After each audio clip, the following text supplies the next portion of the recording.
Y seguimos hablando de este tema. Le decía, ha causado repercusión, sí, porque si bien el gobierno lo anunció ya hace algunos meses, ya se va a empezar a aplicar. Y hemos escuchado claramente lo que decía el ex viceministro de Presupuesto y Contabilidad Fiscal. Es una medida más de equidad social. A ver, ¿qué opinará el analista económico Gonzalo Chávez, con quien ya estamos en contacto justamente para hablar acerca de este tema? Y lo vamos a saludar en este momento. Señor Chávez, ¿cómo está? Muy buenas noches. Bienvenido a Hora 23. Muchas gracias, buenas noches. Un gusto estar pues con ustedes. ¿Qué opina de lo que acaba de decir el señor Durán con relación a esta medida? Es más de equidad social, dice él, de justicia social. Miren, yo diría que antes de equidad social es una medida más política, porque si se piensa que con 14 millones de dólares vas a reducir la diferencia entre ricos y pobres en Bolivia, pues seguramente estamos viendo solamente la punta del iceberg, ¿no? Porque el impacto va a ser menor, porque además son 152 personas que probablemente son las que han podido identificar porque ya pagan algún tipo de impuesto, porque están en el sector formal de la economía, pero es la punta del iceberg. Y no nos olvidemos que cuando hablamos de eso estamos hablando de una economía sumergida de un 80%, 70% de la economía informal. Entonces hay centenas o miles de otras personas que probablemente ganan mucho dinero, donde la riqueza está concentrada en el sector cocalero, en el sector gremial, comercial grande, en el sector transportista mayorista, en fin, en el sector minero cooperativista gigante que existe, y a ellos por supuesto no se les va a cobrar. Entonces, pensar que con 15 millones de dólares vas a rebajar la riqueza entre los ricos y los pobres es no entender la dimensión del problema en que estás metido, porque eso es lo que se recaudaría con esto. Entonces yo diría que es más una medida de orden política, simbólica, de equidad social, no, porque yo no creo que con 15 millones de dólares pues bajes la diferencia entre los ricos y los pobres, y habrá que ver si hacia adelante se comienzan a hacer las cosas más estructurales y no estos maquillajes, yo diría estas medidas que son cuetillos políticos, porque no van a la substancia. El país necesita, en perspectiva, solamente para cerrar su déficit público del 2020, 4.000 millones de dólares. 4.000 millones de dólares. Para que usted tenga una idea de cuánto significa 4.000 millones de dólares, le voy a, no sé si le puedo compartir o si no le voy a decir simplemente, pero 4.000 millones de dólares, que sería el déficit público que tenemos, representa 0.35% de lo que recaudarías con el impuesto a la riqueza. O sea, 0.35.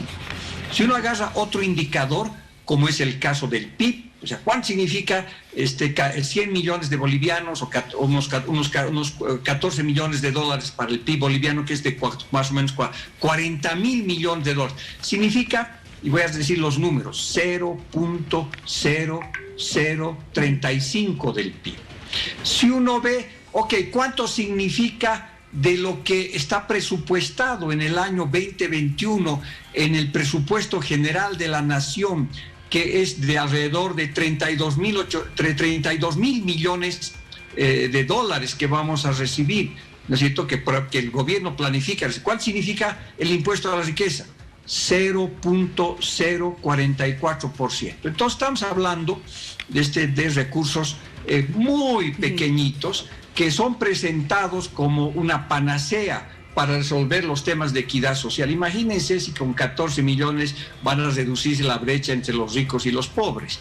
Es una medida más de orden política. Está bien, es un buen comienzo, pero lo que el país necesita es una reforma tributaria profunda, no para que la base de gente que necesita pagar impuestos lo haga de manera más rápida. Y ahí están cocaleros, comerciantes grandes, mineros medianos grandes, y todos estos grupos del sector informal que no pagan impuestos. Ahora, señor Chávez, a ver, asambleístas de oposición dicen que pagar este impuesto a la riqueza es hacerlo de una manera doble, porque ya se está pagando un impuesto. ¿Esto es cierto?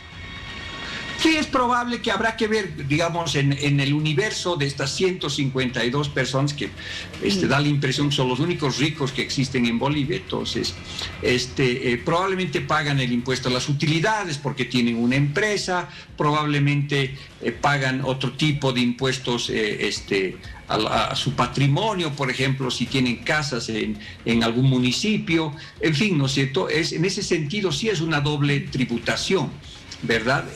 Pero como se ha mencionado también, no les haría mucha mella porque son personas que ganan pues 40 o 50 millones, tienen patrimonios de 40, 50 millones de bolivianos, y que paguen un poco más no les haría ningún problema. Eso está en la visión del gobierno, que, insisto, tiene más de propaganda política que de realidad, que busque resolver los temas de equidad o los temas fiscales. Ahora, es realmente cuetillos.